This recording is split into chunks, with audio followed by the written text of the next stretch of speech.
அவனுடைய வல்லமையை சூரா ஆது இடி என்ற அத்தியாயத்திலே அல்லாஹ் ரப்புல் ஆலமீன் சொல்லி காட்டுகின்றான். 13வது அத்தியாயம் 3வது வசனத்தை எடுத்து பாருங்கள். அல்லாஹ் ரப்புல் ஆலமீன் நீங்க சூப்பராக இந்த பூமியை படைத்த அந்த படைப்பை பற்றி அல்லாஹ் சொல்லி காட்டுகின்றான்.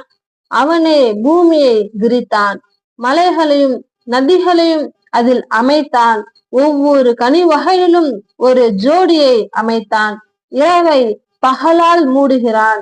இன்னும் சிந்திக்கும் சமுதாயத்திற்கு இதில் பல சான்றுகள் உள்ளன என்று அல்லாஹ் ரப்புல் ஆலமீன் இந்த வசனத்திலே சொல்லி காட்டுகின்றான். நாம் சிந்தித்து பாருங்கள், இந்த ஒவ்வொரு வரியையும் சிந்தித்து பாருங்கள். அல்லாஹ் என்ன சொல்லுகின்றான்? இந்த பூமியை படைத்ததன் நோக்கமும் இன்னும் அதில் நாம் எதையெல்லாம் படைத்திருக்கின்றோம் என்பதையும் அல்லாஹ் ரப்புல் ஆலமீன் சொல்லி காட்டுகின்றான். அவனே பூமியை விரித்தான். இந்த பூமியை அல்லாஹ் ரப்புல் ஆலமீன் ஒரு விரிப்பாக ஆக்கியிருக்கின்றான். இந்த மனிதன் வாழ்வதற்கு, இந்த மனிதன் நிம்மதியாக